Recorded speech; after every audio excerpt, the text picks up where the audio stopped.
Almost a year ago, I predicted that Mannimarco, a prolific villain of the Elder Scrolls series, would return to the Elder Scrolls Online in 2025, and we'd get to experience the epic showdown between him and Varnus Galerion that has been part of the lore since 2006. And I was right, mostly. A few months later, Zos did indeed announce the Seasons of the Worm Cult, an epic story of revenge, sacrifice, evil, and the joys of bread. Told in 2 story DLCs, 2 dungeons, a trial, and a month-long in-game siege.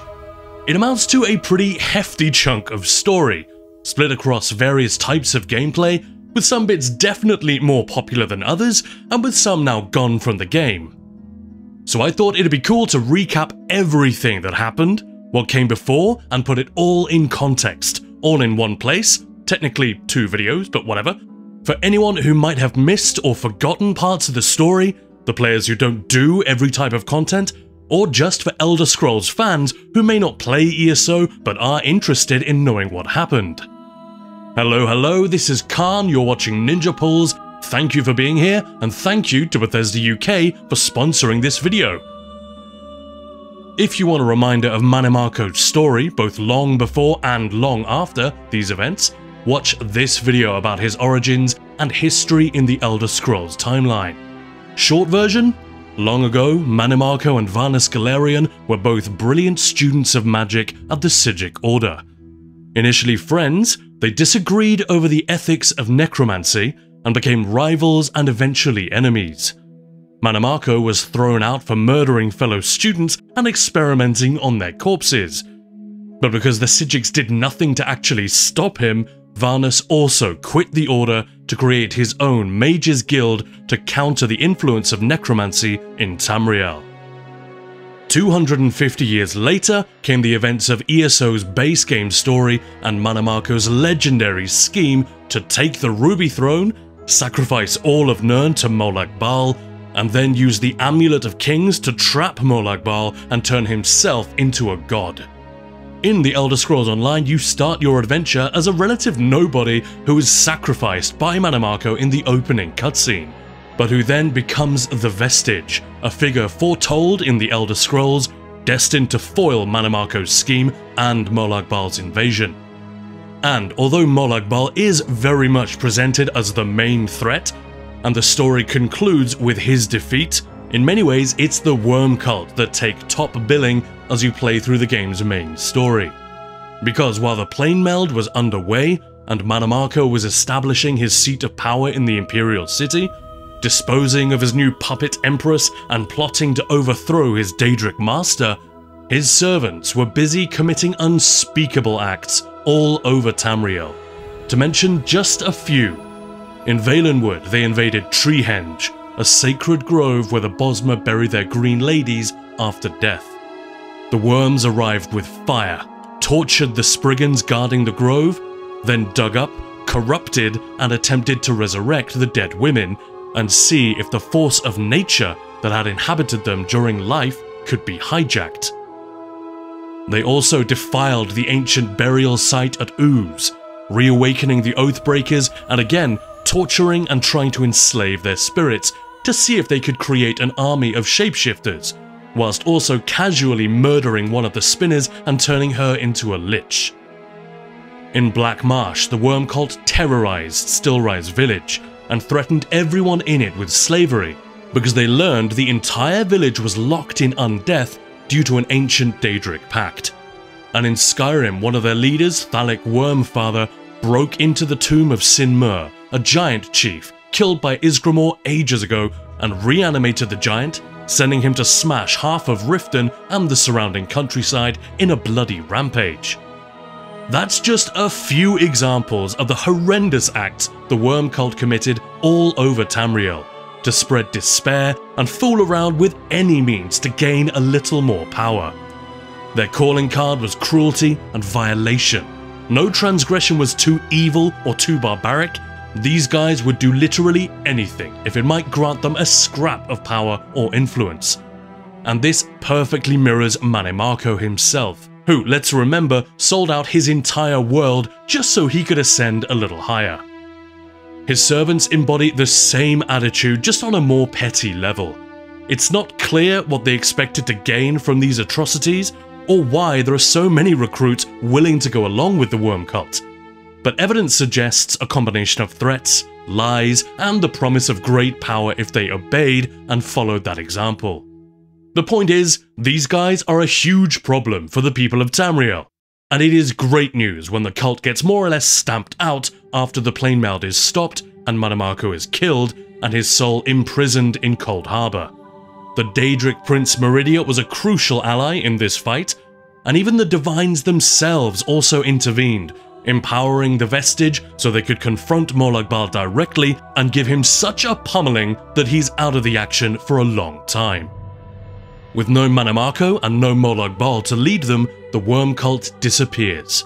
They do pop up again in subsequent stories, helping the Daedra dig for the Dragonfire Cathedral in the Imperial City, summoning a Titan to trouble the people of Hrothgar, summoning a lot more Daedra on Vardenfell, and skulking around in tombs in the Thieves Guild story.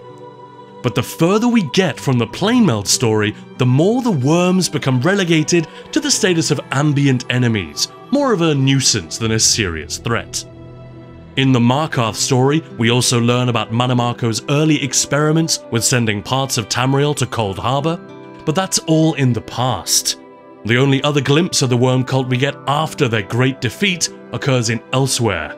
Zumog Foom, Queen Euraxia Tharn's court wizard in Rimmen, was a master necromancer and apparently a former member of the worm cult who studied under Manamako himself.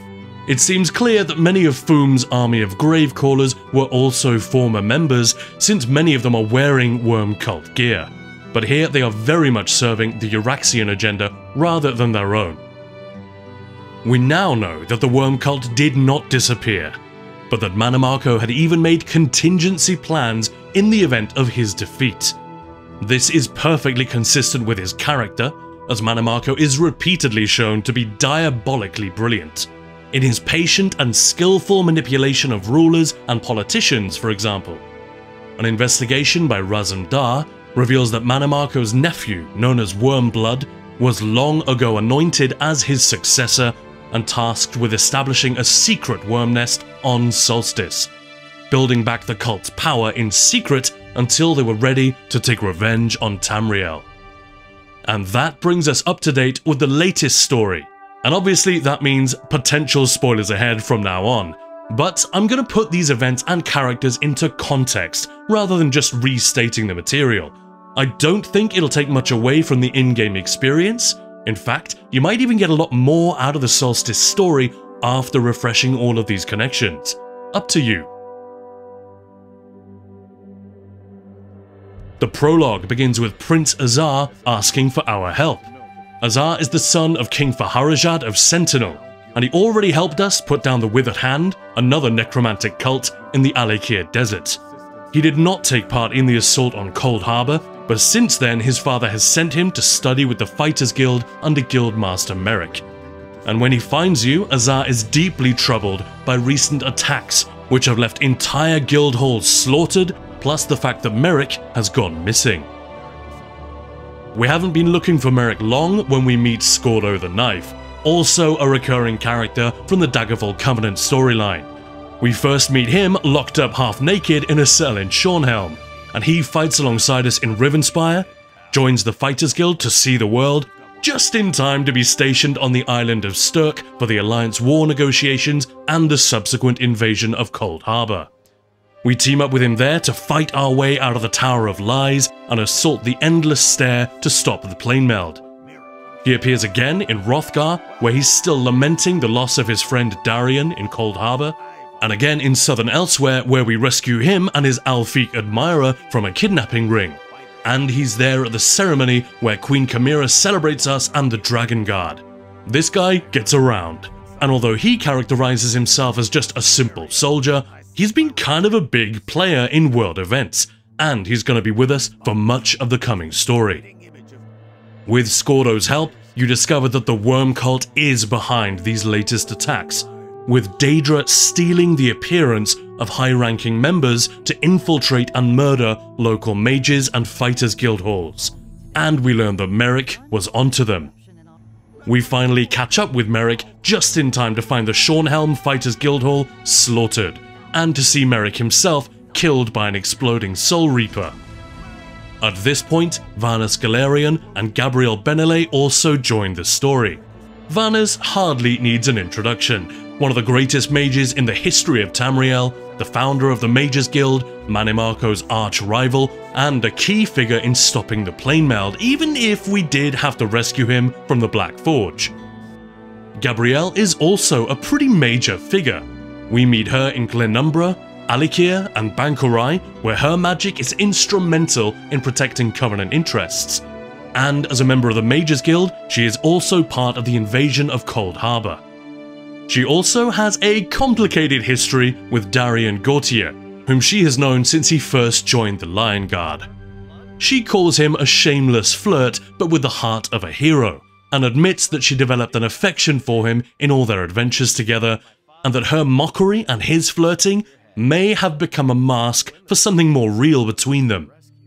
This becomes very clear during the destruction of the planar vortex in the game's main story, where Darian refuses to leave Gabrielle's side, and Gabrielle becomes preoccupied with his safety despite the dangers to everyone. When the vortex collapses, Darian is left on the other side, and Gabrielle becomes obsessed with the study of rescuing those trapped in oblivion. In fact, in the Gold Coast, we can find Gabrielle in the Mages Guild in Anvil, searching frantically for anything that might help her track him down.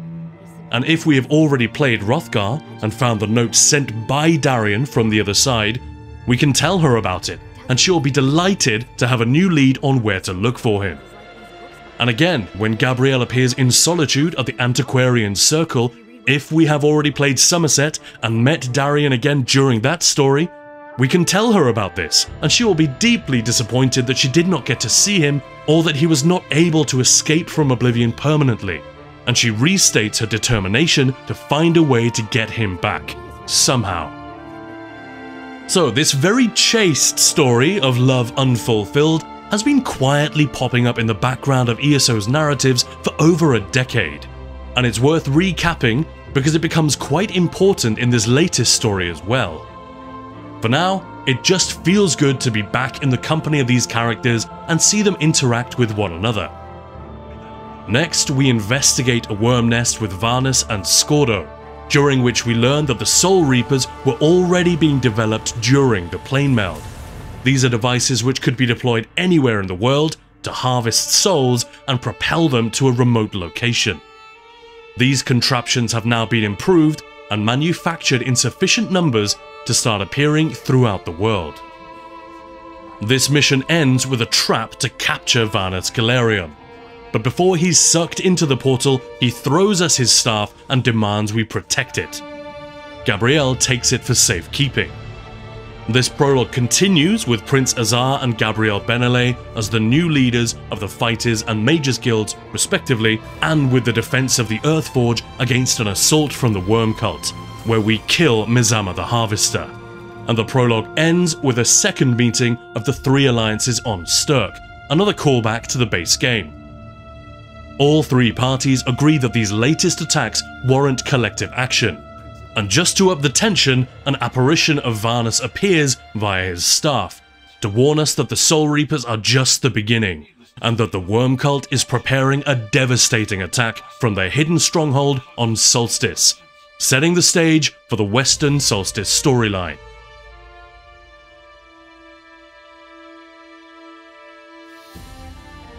Once we arrive outside the city of Sunport, we immediately see the Writhing Wall cutting the island in half, and are welcomed by a local, Mid-Conjurer Murmel, as well as Prince Azar and a Bosmer mage named Farinor.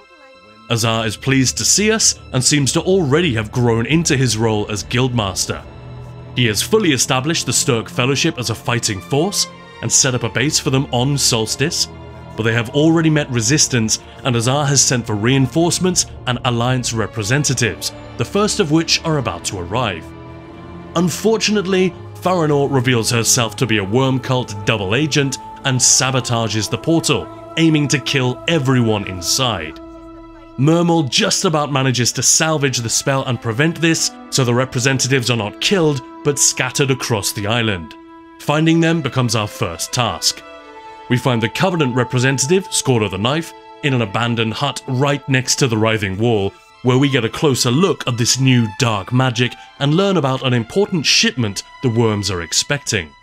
The Pact representative is Walks in Ash, accompanied, for some reason, by Rigot the Brash. Walks in Ash is a familiar face from Stonefalls, where she was born into slavery, but won her freedom and helped defend the Dunmer against the Akaviri, which then laid the groundwork for the Ebonheart Pact being formed. She plays a big role in routing the Covenant forces from Stonefalls, and was present when the Worm Cult attacked the Rift, witnessing their cruelty and destruction firsthand. She can also accompany the player in securing Trollhättar and battling Sinmur the Giant, and as a member of the Mages Guild, she joins the assault on Cold Harbor alongside Varnus, Gabrielle, Darian and Scordo. She does not mess around, and her pithy observations make her dialogue especially fun at times. Finally, we are also sent to meet Gabrielle, who still has Varnus' staff in her keeping, and which has drawn her towards a Meridian temple on the northwest of the island. There is a side story here with a high priest of Meridia trying to gain access to another part of the temple, and although we won't go over that story here, it is worth doing because it comes into play later on. After updating Gabrielle on the latest developments, she says she is pleased to see us, and will share some of her feelings about Darian if asked. But primarily, we're here to help her shed some light on what this courtyard was used for, and why Varnus' staff has led her here. It becomes clear that this was a place where Meridia's followers could open a door to the coloured rooms, and perhaps the staff is simply reminding her that Meridia has been a valuable ally against the Worm Cult before. Back in Sunport, all but one of the representatives are now assembled and are ready to petition Regent Corinway to support the Sturk Fellowship in their campaign against the Worm Cult. Prince Azar has already made overtures and is looking hopeful, but unfortunately the Regent has just been kidnapped, and it seems pretty obvious who's behind it. The clues we find at the palace lead us to make a reconnaissance mission to Swen Coast Cottage, and potentially a rescue mission as well. It is here that we run into the Dominion representative, none other than Razum Dar. I think it would take way too long to properly introduce this Khajiit spy master, and it's unnecessary anyway.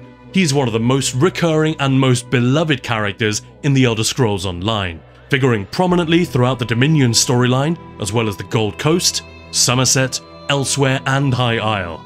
He and Prince Azar are the only ones in this group who did not participate in the assault on Cold Harbor, but as one of Queen Iren's most trusted agents, he tends to be in the thick of things. Now, all three Alliance representatives are accounted for, and we're supposed to help convince them that the Worm Cult on Solstice is a sufficient threat for the Alliances to send more troops. Now, if the Worms had stayed quiet, this might have been more of a challenge, but by kidnapping the Regent and then assaulting the city, they pretty much do the job for us. With Raz's help, we can choose to enter the cottage sneakily or rush in with swords drawn.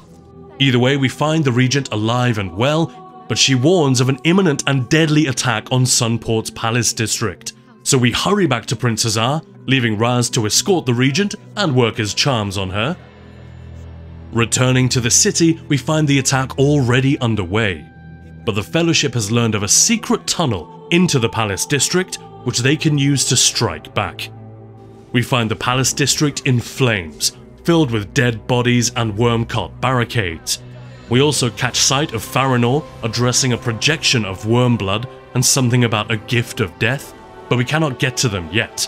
We must take out the Soul Reapers, ideally before the cultists can murder the locals and their souls are harvested. Our allies will appear along the way, taking out cultists and shouting encouragement. Then inside the palace, Farinor has prepared a trap for us. A Flesh Colossus and Daedric portals, no problem. Once the palace is secured, Scordo joins us in combing the study, where a note from Wormblood makes it clear that they needed more souls to power their great work, and another mention of the passages beneath and the incoming shipment. But the district is safe once again, and we can savor the first of many victories to come.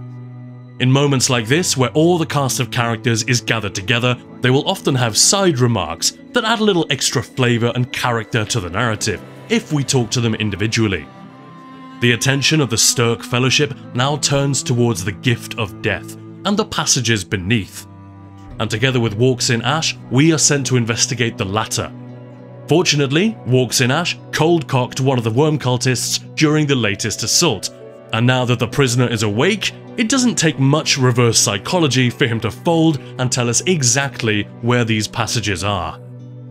Once we reach them, Walks will take one route while we take another, and our paths crisscross as we head further in. There are spiders in here too, which have caused some trouble for the worms, but not for us. Eventually we reach an underground river, with a barge loaded with a huge sarcophagus, belonging to none other than Manamako himself.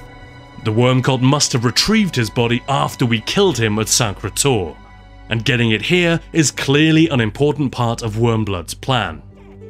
But before we have the chance to act, Farinor appears and again throws one of her flesh Atronachs at us, knocking us into the river. Walks in Ash is not happy. She points out that Manamako's soul ought to be still imprisoned by Molag Bal, and freeing it should therefore be impossible. But this mysterious gift of death might be the key. She also notes that the Soul Reapers and the Writhing Wall are more advanced than anything the Worm Cult had during the Plane Meld, and that Wormblood must have access to immense power, either inherently or from some external source. The rest of the Fellowship are understandably alarmed by this news, but it's not all bad. Gabrielle has managed to connect with Varnus Galerion, and to communicate briefly with the Archmage just long enough for him to mention a shrine to Sithis, the Gift of Death, and a pass in the mountains where the Writhing Wall might be thin enough for clearer communication. At this point, Gabrielle offers us a brief story of Varnus and Manamako together on Artaeum, and she also wonders if Varnus actually allowed himself to get captured just so he could spy on their enemies. She says it wouldn't be the first time. So we set off with Gabrielle to Lizal Pass, a beautiful area of Argonian ruins, bismuth crystals, colourful vegetation, and a lot of grapple points. Gabrielle gives us a grappling bow to help us navigate, and it takes several attempts and a lot of climbing in between, but eventually we're able to talk to Varnus long enough for him to confirm that he is also on Solstice, on the other side of the Writhing Wall, that he has an ally among his captors, and that he has learned much of what the Worm Cult is planning. He warns that there is an army of necromancers and Daedra which, thanks to the wall and the island's cursed history, have been amassed in almost complete secrecy. We also learn that Wormblood has initiated another plane meld, this time in reverse, so instead of Nirn being pulled into Cold Harbor, parts of Cold Harbor are being pulled onto Solstice. Whether Molag Bal is actually okay with this plan is not clear, but presumably he's still too weak to have much say in the matter, and apparently the landscape is already changing on the other side of the wall. Varnus is not sure why the worms are doing this, but he mentions a terrible source of power under Wormblood's control, fed by the Soul Reapers being deployed across Tamriel and feeding the wall. Finally, he explains that the Gift of Death is a relic hidden in Voskar Shrine, an ancient Argonian blood sport arena dedicated to Sithis. We still do not know what the relic is or what it does, but Varnus is disturbed by the news of Manamako's corpse arriving on Solstice, and it seems clear that Wormblood plans to use the Gift of Death to resurrect his old master, the King of Worms. Now it's Raz's turn to accompany us. He gets to Voskar Shrine just in time to see Wormblood arrive, and it looks like he didn't bring much of an escort, so before long we come face to face with Wormblood for the first time. He fights like a coward, hiding behind his minions and using their life force to heal himself, but he is no match for us, and we can kill him quite easily and claim the Gift of Death for the Fellowship. But Wormblood is such a master necromancer that he is able to self-resurrect, something only a handful of legendary necromancers have ever been able to do. and rather than try to kill him repeatedly, Raz decides to pounce on him while he is reviving and pin him down while we collapse the shrine and escape with the relic. Quite a dramatic scene. We return to the Fellowship in triumph, followed by Raz with nothing more than a slight limp, and apparently he had time to pick Wormblood's pockets while pinning him to the ground with his sword. In fact, he stole a key, with an insignia that Gabrielle immediately recognizes from Corellania Manor, an ancient ancestral home with a large crypt that Wormblood clearly visited recently.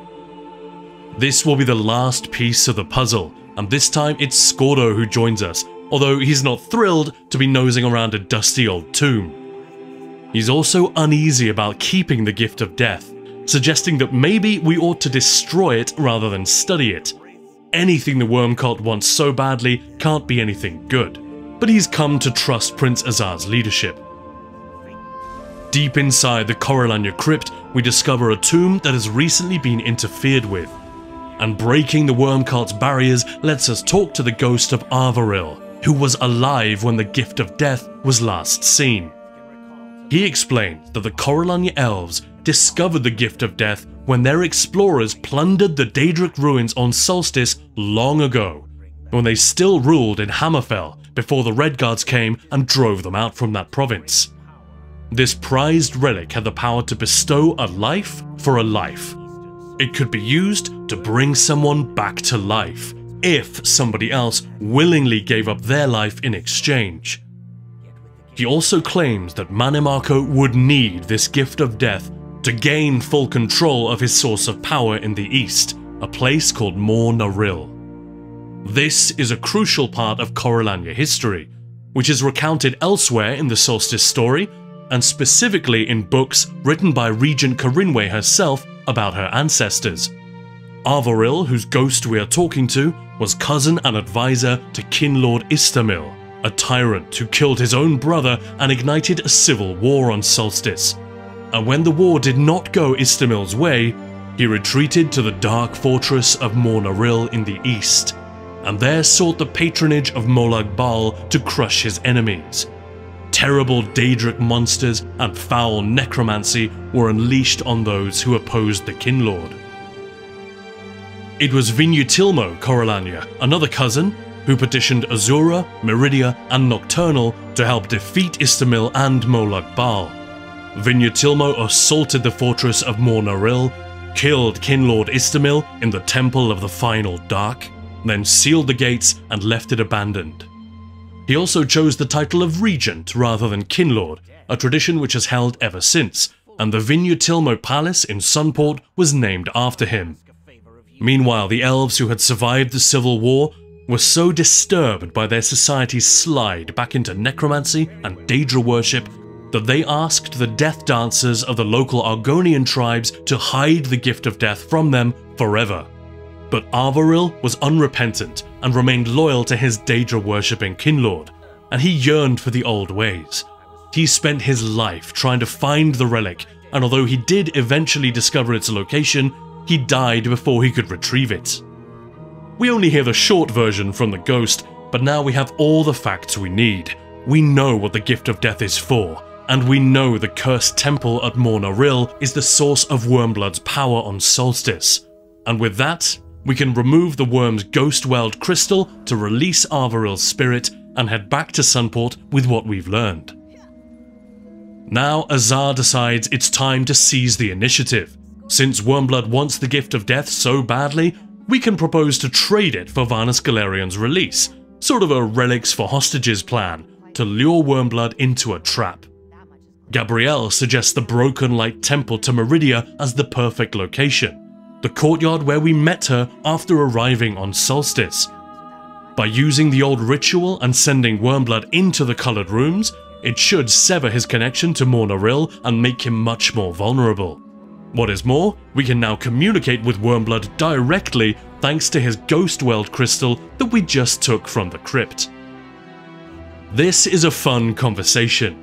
Raz cannot resist shit-talking Wormblood a little after their last encounter, and we can even joke a little with our enemy, suggesting that Varnus must be getting on his nerves by now. He gets it. and he agrees to the exchange, but threatens to slaughter everyone in Sunport if we try anything. Before Wormblood arrives at the temple, we must choose an ally to partner up with when we are pulled into oblivion. Raz, Scordo, or Walks in Ash. It doesn't matter who, but it's a nice excuse to restate these characters, their strengths, motivations, and voice acting. Once the worms arrive, Gabrielle gives the signal and we spring the trap, opening the door to the coloured rooms and pulling everyone in. Unfortunately, our allies are scattered again, and we hear Wormblood ordering his servants to bring the sarcophagus and begin the ritual, since the gift of death is nearby. Varnus Galarian appears up ahead calling for help, but when Gabrielle runs to him, he stabs her with a poisoned dagger and changes form to reveal Farinor, who immediately begins gloating, until Gabrielle punts her right off the platform in a very satisfying move, before falling down herself. Here comes the climax of part 1. Gabrielle is sure her wound is fatal, and asks us to use the gift of death on her, since she is willing and because she knows exactly who to bring back. I think we all know. It's a genuinely sad moment, especially when Darian appears and he immediately calls her name and reaches for her as she vanishes. Gabrielle? Wait, Gabrielle? But when he hears Wormblood, he snaps into action, pointing out that the relic has now become a light of Meridia and using it to break through the barrier so we can head down and confront Wormblood, who is also about to make an untimely exit. Mannimarco's spirit is already hovering above the sarcophagus, flanked by 6 living sacrifices whose souls are already being sucked out. And when Wormblood turns away for a moment, he is yanked off his feet and barely has a moment to scream in protest before he is swallowed by Mannimarco. Not a pleasant way to go. Your body is mine now, Wormblood. Mannimarco lives. The King of Worms is back. All that remains is to kill Gutter, the flesh colossus that knocked us into the river. This greatly upsets Farinor, but then she too is dispatched and Gabrielle avenged. Mannimarco barely even notices, not until we use the light of Meridia to stop his ritual before it completes. Then he departs in fury, promising vengeance. Now that there's a moment's peace, Darian has 100 questions, and Walks in Ash reminds us to be kind with our words, since he and Gabrielle were close. He's pretty shaken, but explains that the gift of death must have been a corrupted light of Meridia, and that using it in her realm purified it, denying Mannimarco's plan for resurrection. Whether Gabrielle knew this would happen is not clear, but everyone agrees that the returned King of Worms will be significantly weaker without his own body and will need time to regain strength. Back in the palace, the Fellowship reflects on its costly victory. Wormblood is dead. His body remains, but we later learn from Mannimarco's own notes that his soul did not survive. Farinor is also dead, but so is Gabrielle, and Varnus remains in prison. But the Sturk Fellowship has a valuable new asset and drinking buddy, Darian Gautier, Knight of Meridia. Prince Azar also tells us that all 3 representatives concur, unsurprisingly, that the worm cult is a very real threat and that reinforcements are already on the way from the 3 alliances. This ends the western part of the story and sets the stage for the battle for the Writhing Wall, which is more action than story. We've discovered that the gift of death, now a light of Meridia, is very effective at disrupting necrotic energy, which is exactly what the Writhing Wall is. So the Fellowship constructs a massive lens to focus and amplify the light and use it as a giant siege weapon against the wall. The worm cult retaliates with constant attacks on the Fellowship camps, while Scordo enlists us to gather resources for the war effort from all over Tamriel, defend the forward positions on Solstice, and hunt worm cultists wherever we can find them for vitrified souls that will power the Meridian lens. During the campaign, Walks in Ash sends us to Gratwood to investigate attacks on shipments. An injured Bosma confirms the worm cult are responsible and warns us about something called the Writhing Fortress, the wall's last line of defense. We also find a dead Maldrith, a type of Daedra rarely seen outside of Cold Harbor and a harbinger of what is to come. Meanwhile, on the island of Sturk, where the war effort is also underway, Raz asked us to investigate a string of poisonings in the camp. Again, the worm cult are behind it, and the trail leads us through a portal to Cold Harbor and to a stronghold from which two Zivilai sisters have been undermining the war effort. We dispatch both of them and report back to Raz. Towards the end of the assault on the wall, Prince Azar comes to us with a special mission. Something is reinforcing the Writhing Wall against the effects of the lens, anchoring it to Solstice, and we team up with Darian to find and destroy these anchor points.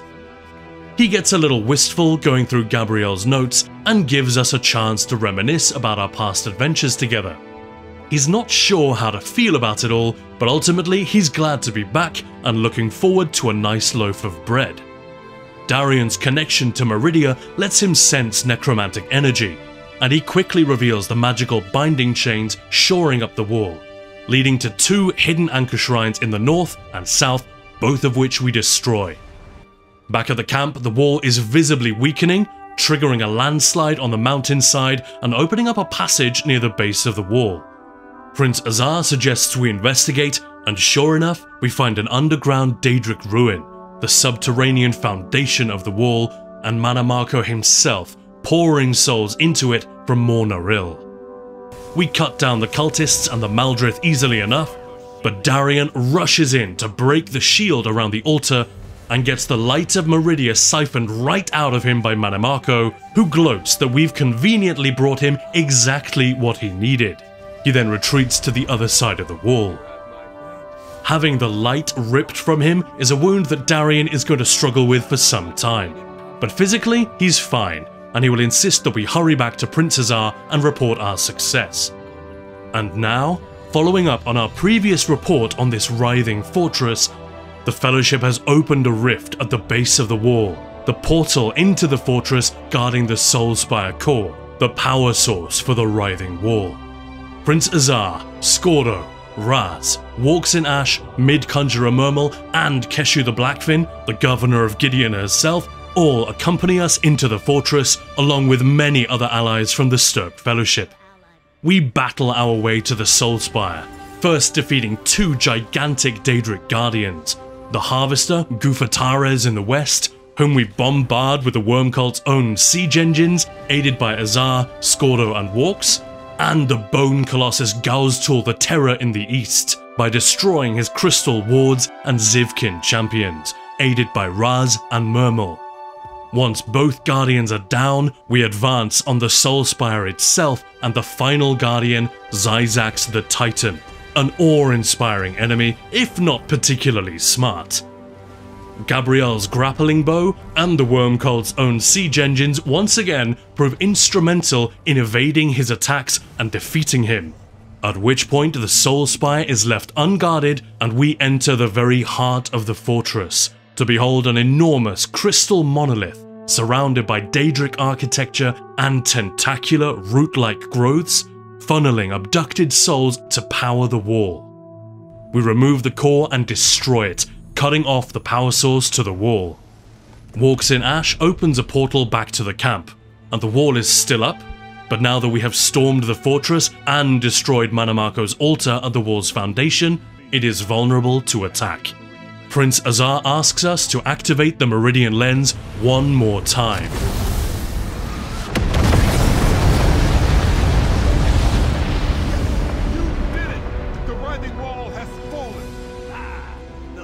And with that, the Writhing Wall is gone, allowing us to ride into Eastern Solstice, hunt down the Worm Cult, put a stop to their plans, and confront Manamako once and for all. That's the end of part 1. I hope you enjoyed it, because part 2 is coming up next. If you do enjoy these videos, remember to share them. It helps us a lot and lets us know you want more content like this. Thanks for watching, and I'll see you in the next one.